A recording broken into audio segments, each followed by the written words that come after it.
Yeah, that's just right. That's one of the things around. I still put on the hot pants because you got to get the original version. Right now. That's the live version, which is cool. You got to hear that guitar on that hot pants. Which is interesting because, you know, you got the Christians saying, you know, we don't listen to blues records, and they don't even know that the whole blues started gospel. You know the whole story. What's the man's name? What's the guy name that started that gospel off?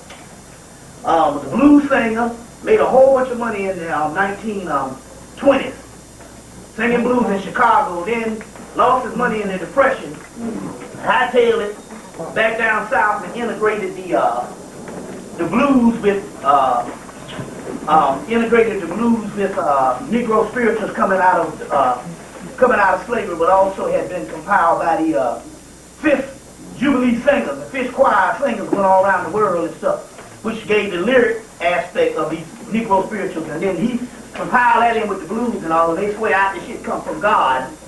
But it did come from God, but then again, that's how the whole thing actually happened. We're talking about an integration of both different zones, or different forces, or different aspects of society. Now they talking about they don't listen to no blues, and they don't even know that basic, literally, gospel music is, the basis of gospel music is blues.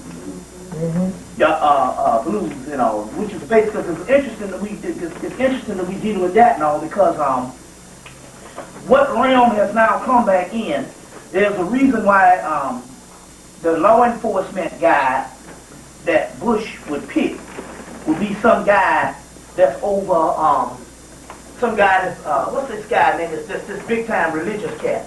Ashcroft. Ashcroft or whatever. What is he? What is that?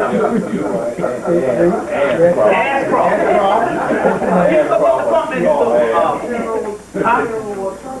General attorney or something like that. Attorney General. But it's not by mistake that they have him, you know, which is a person that's pro-death penalty, pro-everything. You see, but then again, on the other hand, it's very super religious, because you got to understand the religion goes right along with the system of oppression and imperialism that swept the world for the last 1,000 years. Religion is at the heart of that. You can't have an oppressive society that keeps indigenous people down if you don't have a religion, and mainly your three major Western religions intact.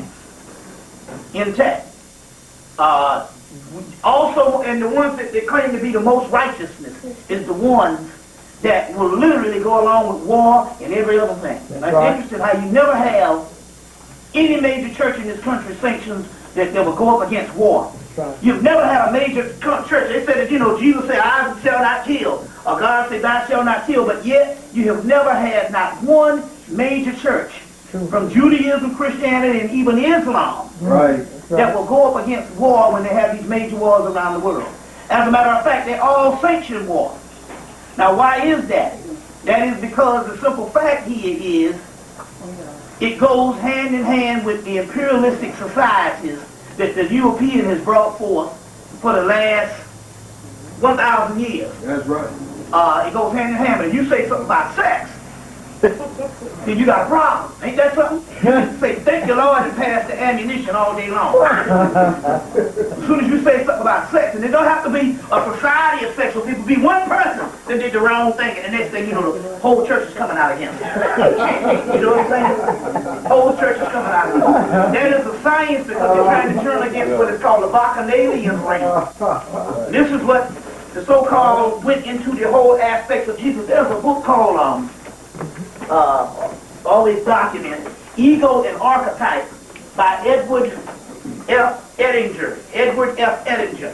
Ego and Archetype. Now, it's interesting because in this particular book, he's showing the aspects of Jesus and Dionysus. And how could you have Jesus on one aspect, which is the prototype of what everybody thinks is all divine, and you'd have Dionysus, which is actually an early prototype of the devil. Why is it that they coincide? Jesus is of the vine, Dionysus is of the vine. Jesus and the women at Bethany, Dionysus and the women at Delphi.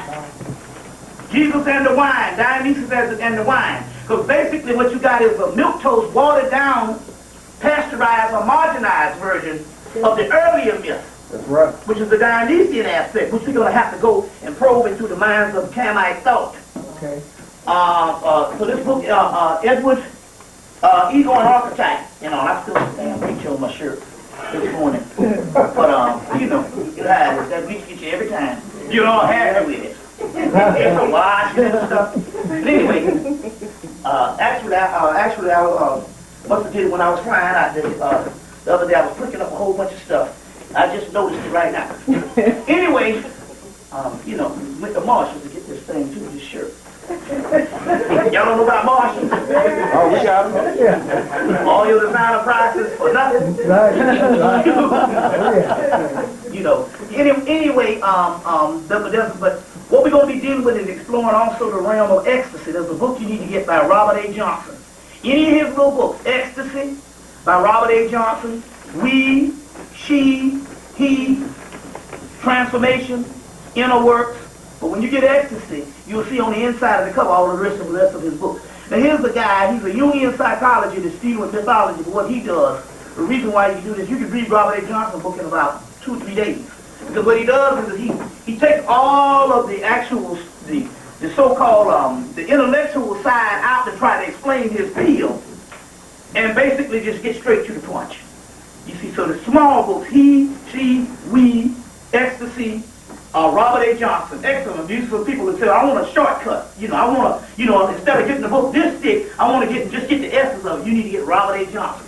In the book Ecstasy, he talks about how, for libations, he talks about how, if you're looking for happiness, you're going to be disappointed. Happiness can only last for a few aspects. It's no different than some wine or something else. And you can get happy for a minute. It's only a fleeting moment. What you need to look for is joy. There's a difference. Joy has something to do with your soul. That means you can be joyful with not even a partner, not even a, because some people look through happiness for trying to find a certain mate or a certain geographical location. You know, you got people, oh, I can't take it here, I can't take it there, and all they run all over the country.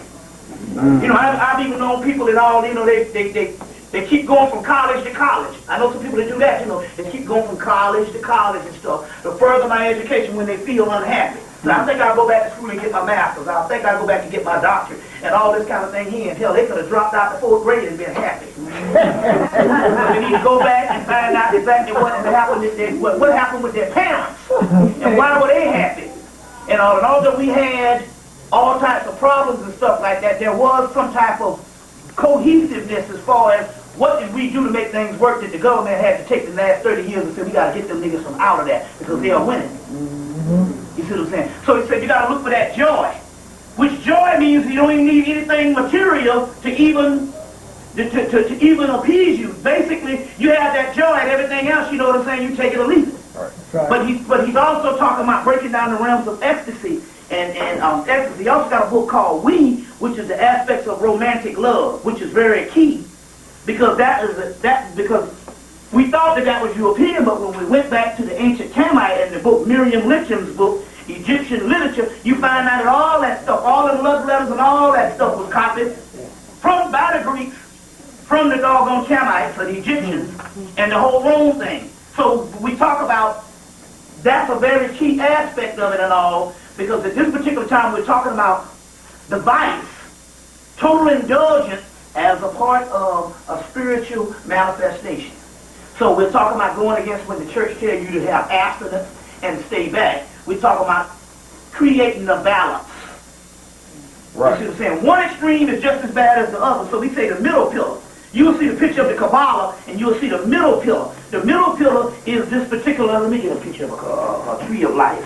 Get you any picture of a tree of life. The middle pillar, you'll see these particular spheres. You'll have one sphere on this side, one sphere on that side, and those will be polarities. But you have a middle pillar. That's the Mayakian principle. You have the goddess with 2 wings, or the goddess with 2 scales. And so one extreme, if you go from one extreme to get away from one extreme, you basically have turned into the same extreme. One extreme is just as bad as the other. Right. You see what I'm saying? But what we're talking about here, to create to create a sense of balance, the church is extreme to tell you that any indulgence is wrong. So since we're in such a fundamental society, if we're saying in actuality the Dionysian aspect says the bridge between two worlds is to now turn towards those things that the church and society tell you not to do. Those things that's in your mind, but you suppress. Right. The Dionysian realm, who is Dionysius? Dionysius is nothing but a form of Osiris. The Dionysian realm represents the return of the repressed. Anything that you suppressed is now supposed to come out to get, because we're in another dimension. So what is happening is this. You had certain things going for you, and certain things started happening and started working for you, and then about a year, maybe 2 years, maybe 3 years ago, somewhere at the end of the 90s, everything that you did, every method that you had that used to work for you in the 70s, the 80s, the 60s, and the 50s, you see, and in the early 90s, those methods now turn backwards, and all of a sudden, those same methods that you applied to work for you, to bring you some type of stability, whether it be financial stability, whether it be emotional stability, all those things that are outmoded, they don't work anymore. Right. Now, why is that? It's simple. We are in different time zones and different dimensions of spirituality. So you will have something in your energy, your body will give out the correct amount of energy to supply you to do what you have to do. You see what I'm saying? To find some type of smooth ride, or some type of connection, or some type of manifestation while you're down here. But what happens is those things that apply that happens in one era or in one dimension, when the dimension changes, even though you're using those same methods and things don't work, you don't understand that you have to try other methods. Let me give you an example. I know for people, you know, they will try certain aspects of business. Certain aspects of business, and anybody can know this has ever been in business for yourself. There's certain aspects of business that was dead on the money. And they used to apply these principles, and they used to work. Then all of a sudden, they start applying the principles, and they go, I don't know, I did everything right, it just ain't working out. That is because they're supposed to be dealing with more spiritual measures to bring about the same effect, you see. So whatever it is, the scene is shifted. Now, that even goes down to your healing now. Because we've had a whole healing manifestation going on the last 10 years with different people coming and giving you the stuff on the diet, giving you stuff on this, and giving you stuff on that. And all. But people are still coming down sick. That is because now what it is, the applied path, where you look at everything physical to heal, is not necessarily going to be the way to heal you. Some of the healing is based on, a lot of the healing is based on indulgence in the aspect that you're trying to send a signal to your cells with your microscopic organisms, with your intelligences, to work for you. You see? Mm-hmm. So therefore, when you suppress things, I'm not going to do this, I'm not going to do that, then you only working on the surface level. And so therefore you have to have a strict diet, or you have to have a strict aspect, because any little degree of you going on outside of that level, you're going to get sick. And I tell a story about my brother. Very strict. Don't drink, don't smoke, you don't do nothing. I don't even know what he eats. But he, I want to sign some of this other book. This book on dreams I want to deal with. But he don't drink, he don't smoke, he don't do nothing. But all of a sudden, everything that he has to have such a strict diet that anything else, if you go in the house and paint your fingernails, he's going to break out. Any type of the wrong kind of perfume, he's going to break out, because number one, he has trained his body that everything has to be just right in the physical realm, and he is disconnected with those things that go beyond that, where your mind used to tell you this stuff here, and you just have self-healing. So therefore, we become too much experts and pointing the finger at the ones who indulge, but I don't see no bombs falling out. I don't see, you said all the things you want, you got people that's rich, that's filling up the hospitals, but yet I know niggas that's been out on the damn corner for damn 10 years. Yeah, right. For real. Right. You know what I'm saying? Mm-hmm. But They're the freest people in the society. Anybody tell you the only people that's free in the society is the homeless? Except me, I got a method where basically I juggle my bills. I don't pay for it this month, I pay it the next month, and whatever I can get away with. If I go to the damn window and the woman say, you don't have to pay it all, I say, what's the damn maximum? Or what is the minimum? Hey! He said, well, you don't need a $40. You don't need a $40. Well, that's the motherfucker I'm going to pay. $40. And then I get my priorities straight. So we're talking about getting your priorities straight. Then the other money is spent on relaxation. Any type of like I still got a turntable. So down there, you know, you can see, if you get your turntable, this is the greatest trick. You get your turntable, you in the money. Because if you go around, all around the cities, LPs, which is all the good stuff from the dogma, let's say from 1991 on back, which is all the good music, all that stuff is only $1. You can get, I got $1 albums. A place where I go get $1 album and get 12 for $10. So you know what I'm saying? So therefore, I go and I pay the light bill and it's $40 and I got $20 left. Hell, that's 24 albums. You see what I'm saying? Right. So that's priority. That's priority. You know what I'm saying? That's priority. Things that are not important is not priority. Other than things that's important. I'm reversing the polarities. So if I can cut the corner, I will. Now I don't want to hear the excuse about, my children, because 98% of the children don't need what the parents say they need. That's the excuse for the parents to get what they want as a status symbol, all that, and blame it on the children. Right. When my children not going to have what I didn't have and you got a doggone 5 Mercedes. What the hell? You know what I'm saying? And I'm saying these things and all because what this is going to take here is more and more and more is going to take a series of reduction of what you've been doing to bring yourself a status of being an adult. And what I mean by that is try to cut down on working.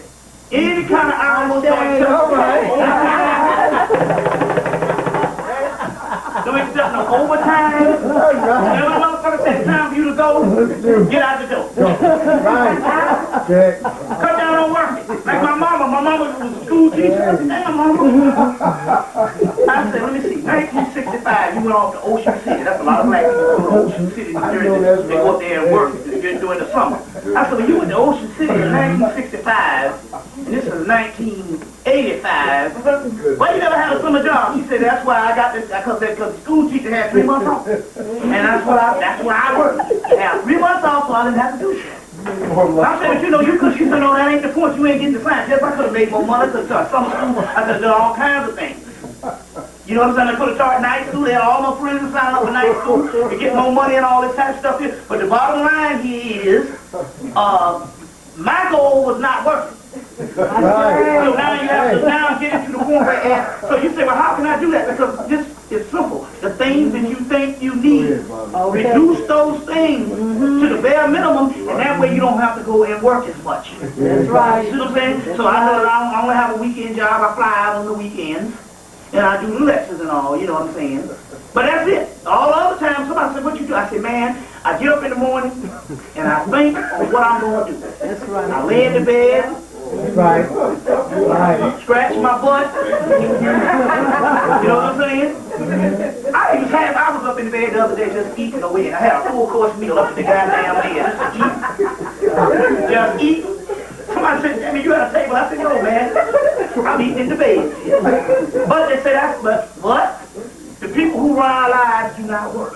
Right. That's right. I ain't talking about no bullshit and all that, but that ain't no person got a job. I'm talking about Queen Elizabeth, who makes $100 million a day. $100 million a day does not work. No. See what I'm saying? They do not work. And so the point I'm trying to make here is I know that we all have to work. But my point here is there is no sense in having 2 jobs if you can afford not to. You understand what I'm saying? If you can afford not to. I don't want to hear nothing about no children and all that kind of shit and your family members.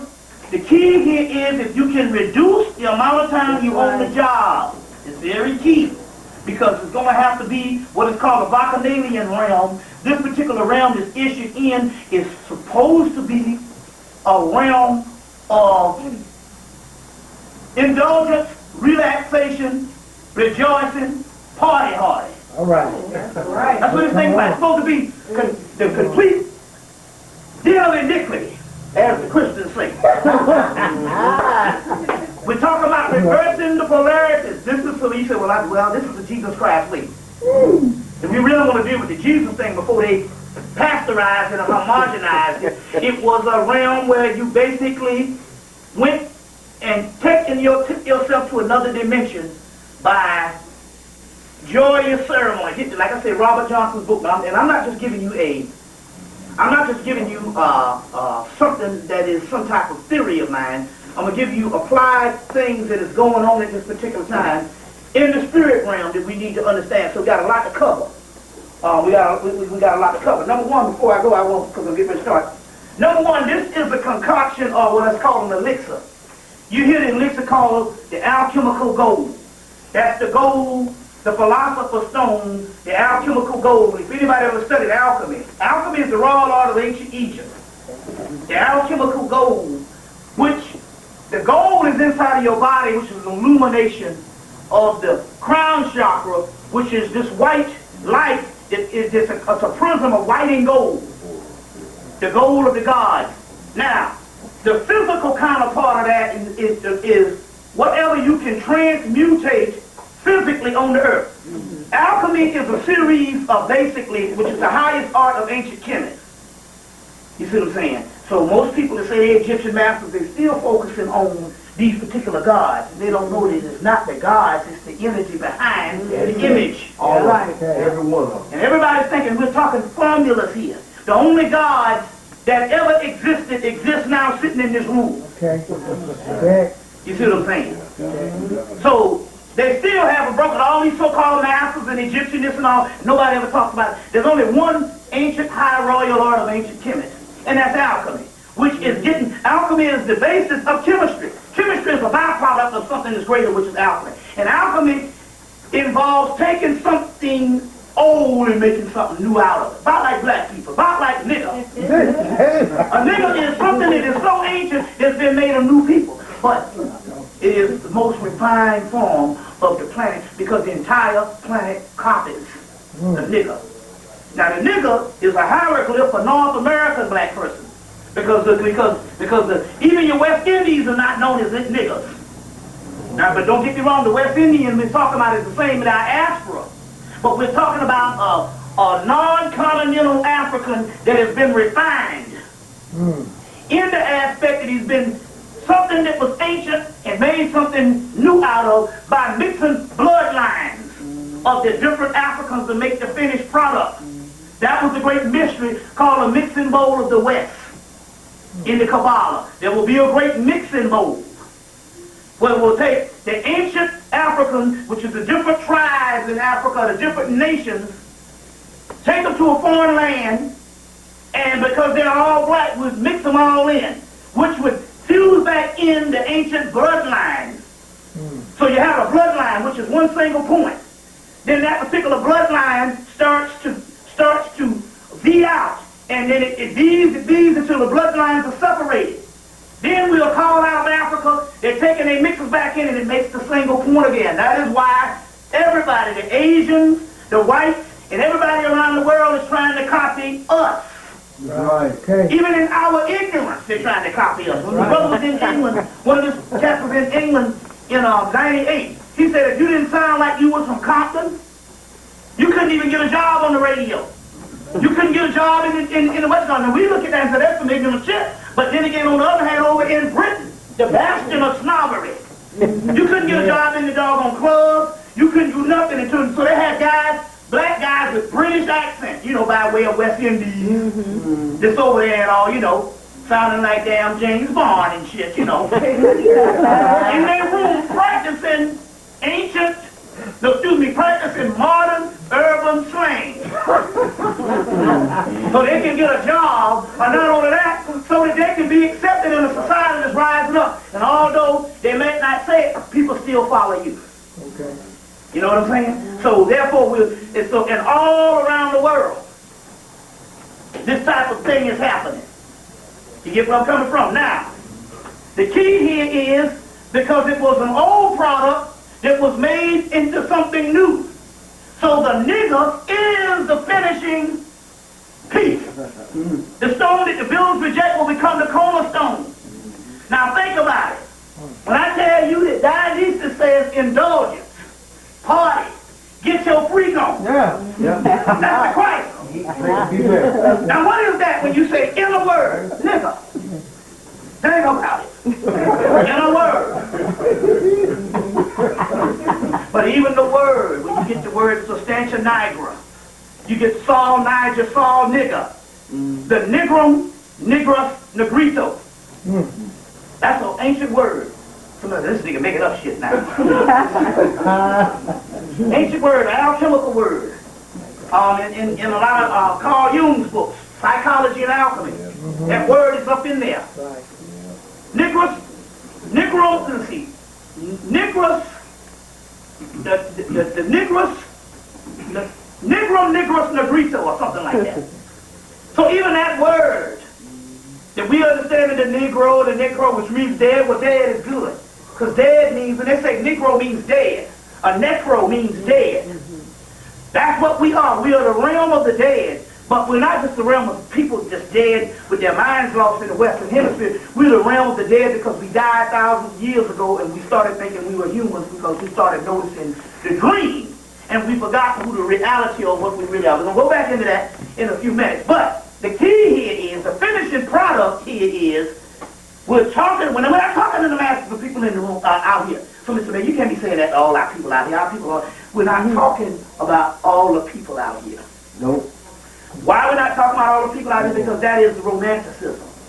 John Henry Clark said that back in 98. In 88, 10 years before he died, John Henry Clark said, revolutionary is romanticism. You see what I'm saying? When you think about it. That's right. So we're not talking about the masses of people, because the masses of people ain't gonna never do shit. Right. No, Check. never have. Check. Never have and never will be. So when you say that's the first thing people are saying, because when I say indulge, get your freak on, you be like, don't sit like that. But see, you're thinking in the context of the way you've been trained the last 30-something years. Is we're trying to make a catalyst for the rest of the people out here, and the rest of the people out here is the enemy. Check. Family members are the enemy. Check.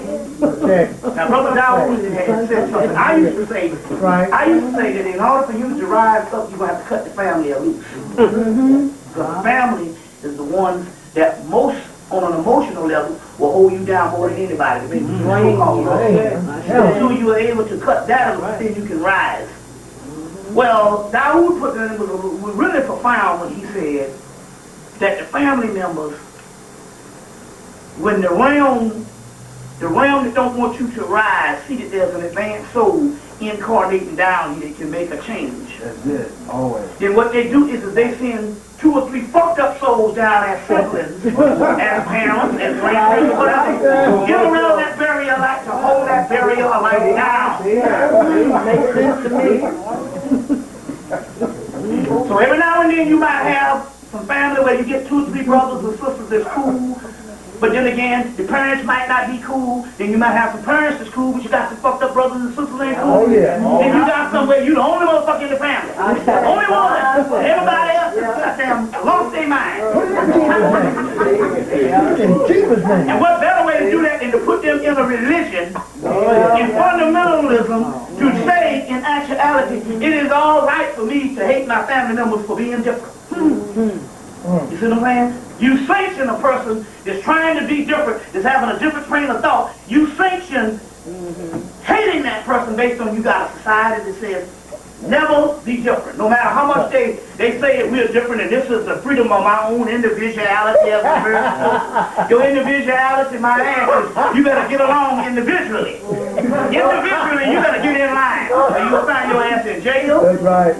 Or ostracized. That's right. You Check. see what I'm saying? So that's the science on this, what we're talking about here. So even that, the family member thing, we're talking about breaking all bounds and all laws and all bonds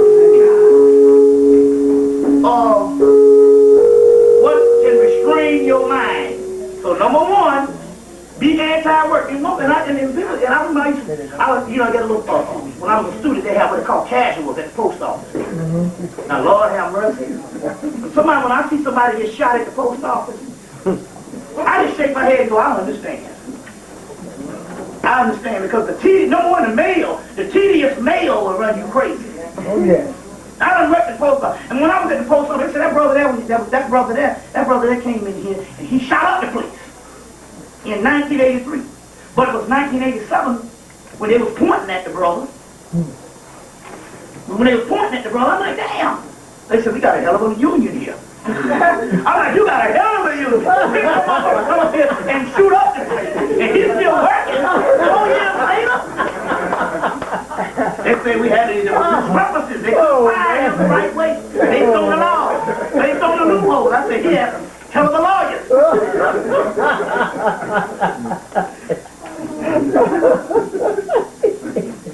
But I said, well, I'm going to be neutral. That one guy said, well, you're going to be neutral, but I'll give you about a month, and I guarantee you, you're going to have it out some up in this place. You know, I mean, just crazy.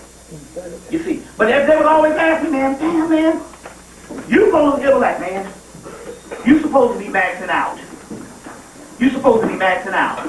You a casual. You ain't getting but so many hours. You supposed to be maxing out. So why don't you do overtime? I said, no, I ain't doing no overtime because I had my sense. I'm like, no, I ain't doing no fucking overtime. You see what I'm saying? Right. They're looking at the whole dollar aspect. Right. They see the money, and the money destroys their lives in the process, but they're going to go after the money because they've been trained to go after the money. Right. You see? So what I'm trying to say is at this particular time, you don't have to get rid of your job and get your lights cut off. But what I'm trying to say here, we only talking about paying the light bill and the utilities. You know what I'm saying? Mm-hmm. And I don't even hear that because even now they got cell phones, whereas it's cheaper to get a cell phone than it is to have a phone in your damn house. Right. Right. All the minutes, I'm like, well, damn, everybody got a cell phone. They're like, shit, man, you the motherfucker paying all the high prices. So the point I'm trying to make here is it don't cost that much to live if you just be creative. We used to be creative people, so we don't need the excuse because the working is going to be a problem. We're going to be a problem. So we're going to be doing some readings here tomorrow. I'll be doing with some 777 readings, which is an ancient system that came out of Hemmitt that we thought was lost. That the Hermetic Order of the Golden Dawn was one of the people that bought those particular readings.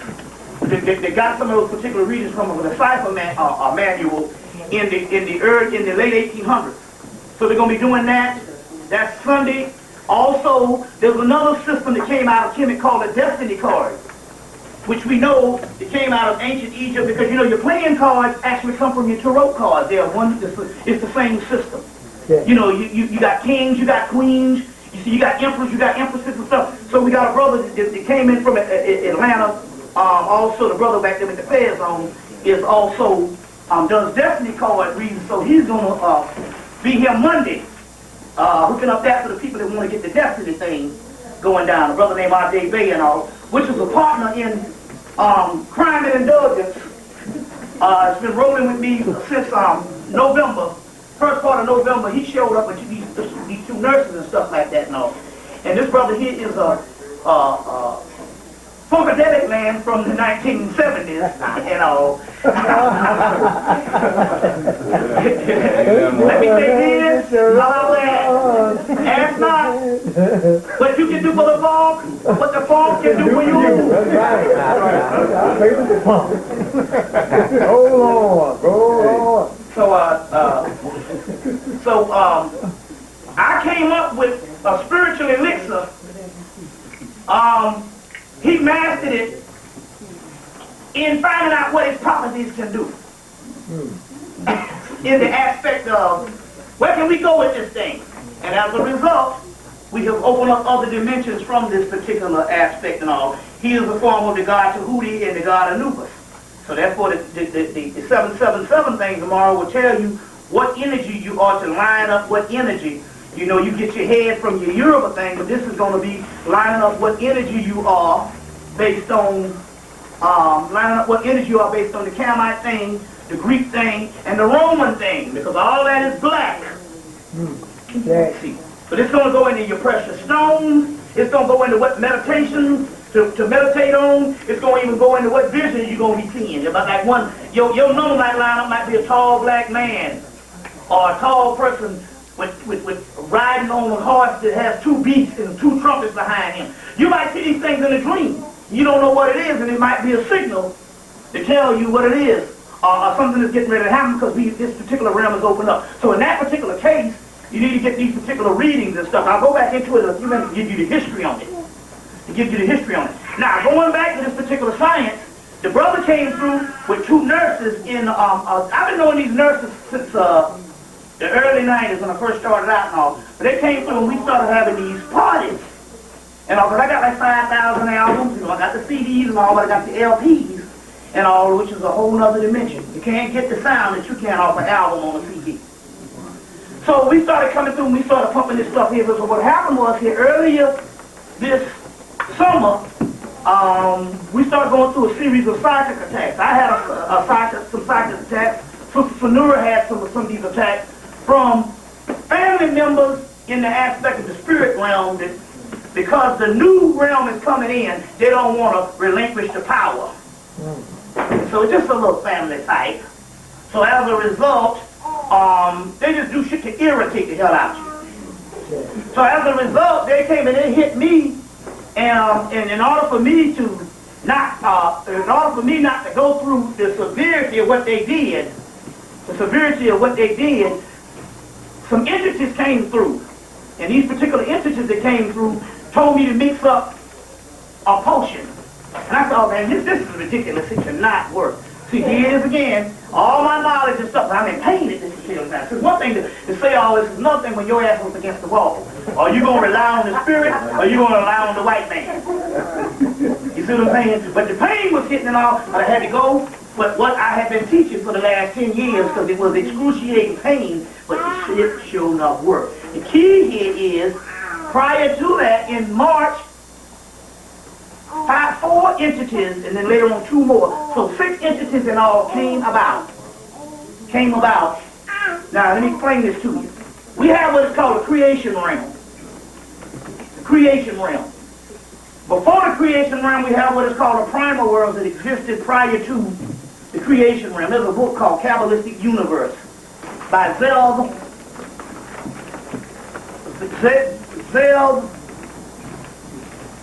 Halvey Simone, I think his name is. Zeb Simone Halvey, one of the two. Zeb Simone Halvey, what's that? Someone has a gray pickup truck that's parked across the street. You need their keys or either for them to move the truck. Gray pickup. A gray pickup. Anybody got a pickup truck? It's beige. Yes, Well, if it's across the street, the truck is on what the color is. Yeah. It's not beige. That's right. So, this book called Kabbalistic Universe, and it talks about these primal worlds. So in so many words, the primal worlds of this outer universe, we have creation that was created. You might call it a Big Bang, the scientific aspect, but we're talking about a creation put forth. Mainly, we in the spiritual world know that this is some type of entity, some type of thought, some type of primal intelligence to put together what is called the created world, the world of creation, the matrix. Prior to that particular world, you had what is called a primal world, and some of the entities or the images never became a part of creation. It was locked out. They call them the outer gods. They never took place within the creation. Very powerful and ancient entities. But we are now within a black hole. Discover Magazine, November 1998, we're inside of a black hole in the Milky Way, and Astronomy Magazine, October 2001, they came out announcing the black hole right at the height. Because if it comes out in October, it comes out in September. You know, magazines come out a month earlier. So this came out right around 9/11. Astronomy Magazine. You can also write to author. It's an astronomy magazine. It's astronomy.com. And you can also get a back issue of this October, not 2001. Right around, but also it's October, it's right around the same time of 9/11. So this, but we entered into this particular black hole phase completely on May 21st of 2001, which was the millennium. Now it's interesting, it is interesting here because we entered into this particular black hole, and as a result, there's an opening. Well, that opening had already been here for quite some time. We just entered deep into it. But because of that opening, it allowed several outer gods. Outer gods are these primal entities that never took place within the creation. 4 outer gods came. 3 women by the name of, 3 sisters by the name of Sheola. You got to write this down. This is very, very important. All the other bullshit, you got to write this shit down. This shit here can save your fucking life. You can bullshit around if you want to, because it might come down to that. This is very, extremely important. Jesus can get you killed. Anybody need paper, raise your hand. Anybody need paper? Yeah. This is very important. Very important. Now people gonna come to you, selling you making thousands of dollars selling you bullshit for your health and everything else. What's that, sister? Can you spell these names? I'm getting ready to get down with that right now.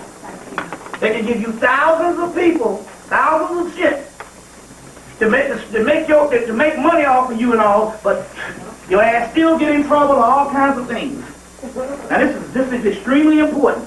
Because what we're dealing with here, we're dealing with energy that is untapped. Remember now, your Yoruba thing, your voodoo, and all the systems that's now made popular were never meant for mass consumption or mass worship or mass ritual. We got 3 million white practitioners in Yoruba alone in the continental United States, and that ain't including your whole Santeria, which is the Latin American aspect of that particular, of the Yoruba that came to the West. And that ain't including the black side of the Yoruba, and that ain't including Yoruba land of Nigeria.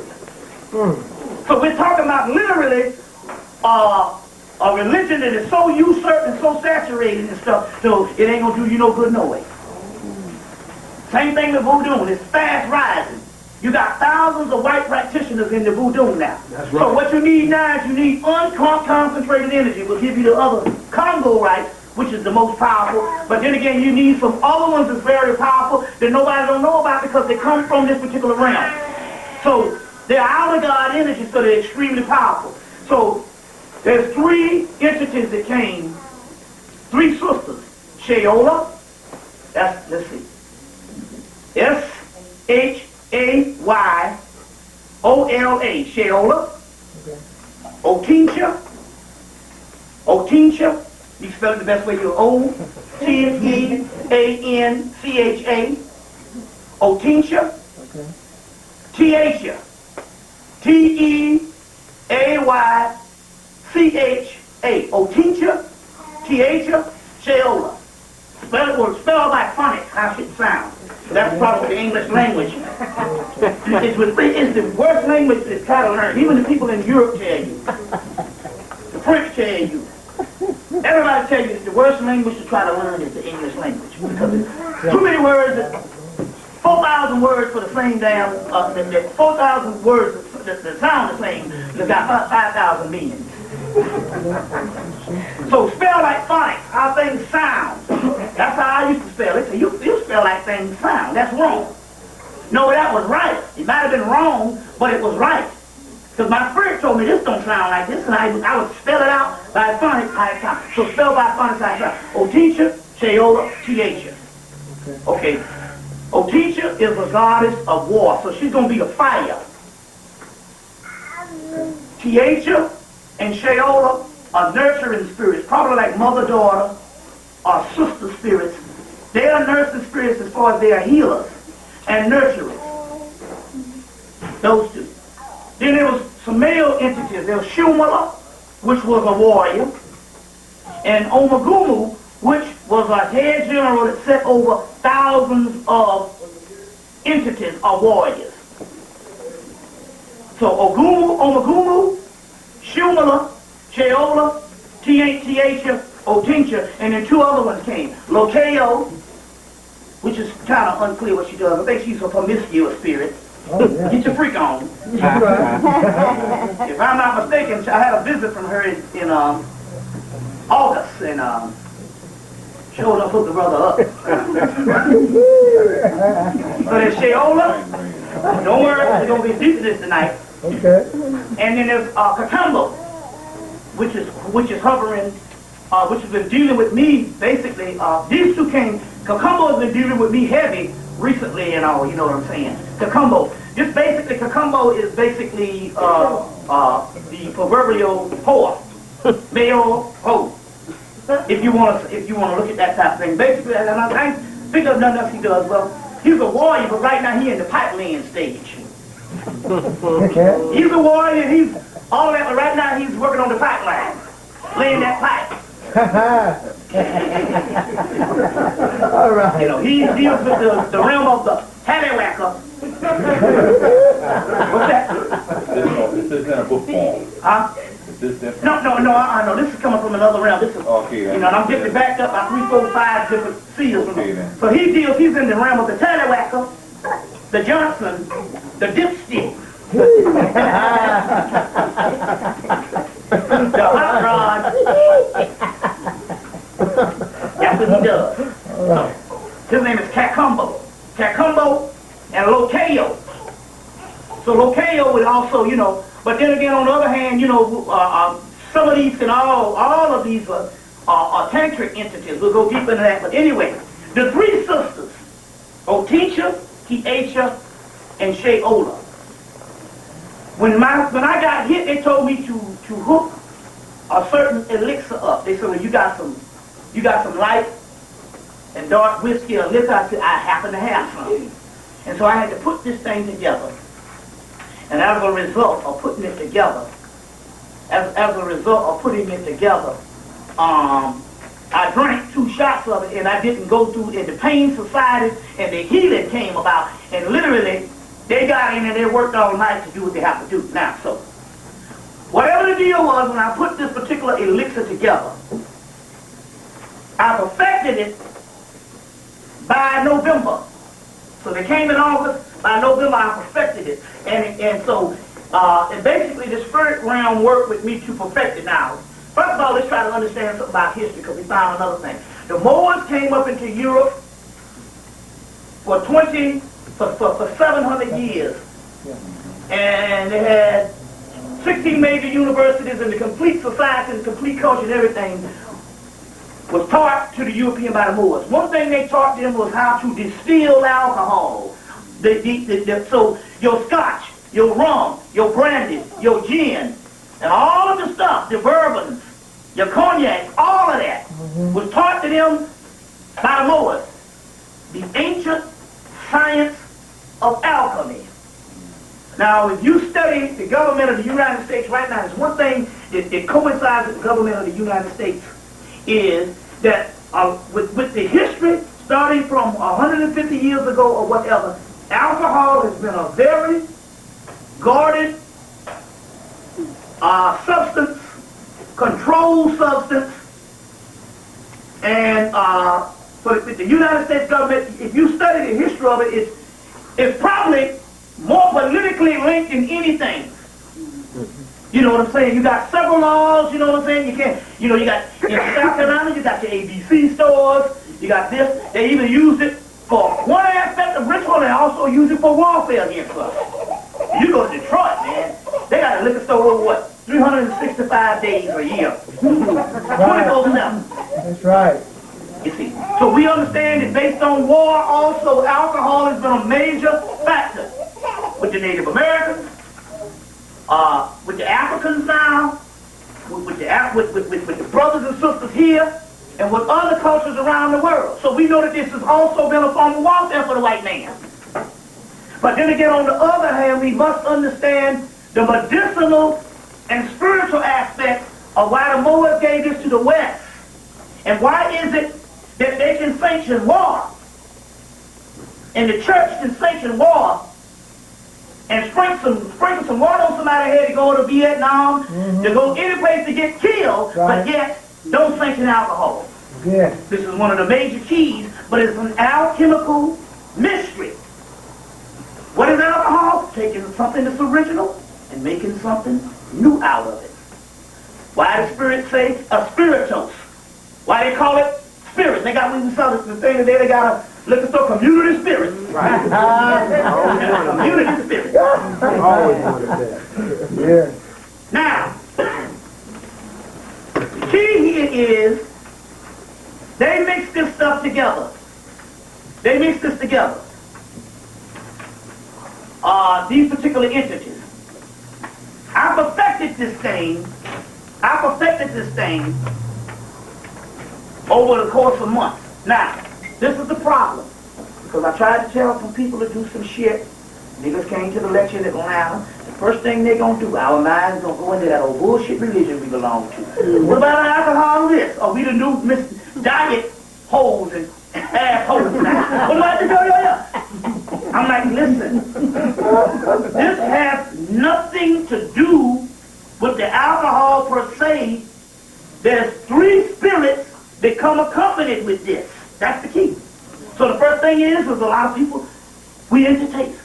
I can't deal with it because I can't deal with the taste. And I'm like, you're completely missing the point. The cracker can tell you, I need your guts to be cut out. You come up in your ass and you remove assholes. You don't even question the doctor. You don't even question them. These people can come and all. I know a nigga, they sold hog skin on the back of his doggone back. They put us through all the kind of guinea pig treatment we want, and we don't question the shit. You understand what I'm saying? We don't question it at all. First thing we want to know is this and that and all, and I'm saying it has nothing to do with the taste. It has nothing to do with what the alcohol might do. Now, as a result, the 3 sisters, Tiacha, Oticha, and Sheola. The alcohol is just a doorway. It is just an opening, a doorway. Try to understand, because I know that part of our religious thing now is we take pride in not indulging. Who gives a shit? Has not indulging improved the quality of your life? No. In Jesus' name. Gotta go get the movie. The movie came out called Little Nicky. Watch that movie real key, Little Nicky. Because hell was supposed to take over the realm, but in the movie they got the devil in coat, and the devil, he don't want to take over the new realm. So he said, I'm going to rule the way it is for 5,000 years. I'm like, well, hell, for 5,000 years, we was in some trouble. So something got to give us some relief. That's right. So he don't want to do it. So his 2 children, one of the 2 sons, one was played by Zeus, Tiny Lester, whatever his name is. They broke out, well, fuck it, we going to go and rule anyway. We're going to take over New York City. And it was in the church, and the guy said, so you see, because we are fundamentalists, we don't get the sign. The guy said, God gives us a whole lot of jibbery, do, ha-ha. That's right. We never really do that. That's right. Every Sunday. And the guy, like that. So the girl said, well, God took my son off the drugs. The guy said, well, I seen your son when he was on the drugs. He was a lot better when he was on that hash. He was still and everything. Now he's a weird idiot and asshole now, but when he was on that hash, we could deal with it. So one woman said, I said, I couldn't have children, and God made sure that me and my husband had a child. He was like, and so the preacher said, no, God didn't make sure that you and your husband had a child. Your husband's best friend, John, made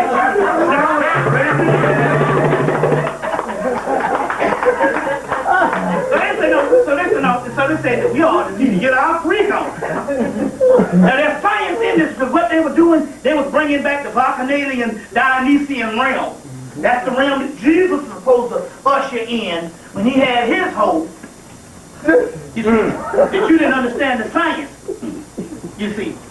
the bacchanalian realm and stuff. He was trying to usher back in. But then they had to go send little Nicky, because they sent little Nicky down there to get these two to stop this realm from coming in. Now, I'm going to give you all the spiritual stuff as we go on. But the key here is, this is a cure-all. I hit this, and man, people been taking this stuff here like they're dropping these chemtrails. So in July, the government said, no, fuck that. We're going to kill this nigga. We're going to kill this Negro, man, all out war. We ain't got to do nothing. They were sending 2 planes in the day and 2 planes at night over my house. Ooh. So the first one, and so I stepped out to the car for like 10 minutes to talk to this person to get something, and walked back to the house, and man almost died. But I fought it. I fought it and stuff and all. Because see, now here's the real deal flush out. This is how you flush out. Because you can take all the stuff and all, but see, you got to race against time when you dealing with something on the chemtrail. So this ain't your regular. This is not your regular cold or your regular thing. I don't even get colds no more and so much stuff. I come down with a cold, and then when I wake up in the morning, it's gone because the spirits now come in and they do all that kind of stuff. And it's been that way all of 2000. So when I'm coming down with something, I know it's based on chemtrails. So I sit down, I say, man, it's a race against time. I got to flush out quick. I said, whatever they dropped on me, I just walked outside and came back in the house, and it's so powerful that it's about to take me down. So what you have to do is you got to go get you you got an OD on your stuff. So you go and get you echinacea, but don't take it. You take 10 of them. 10 or 11 echinacea.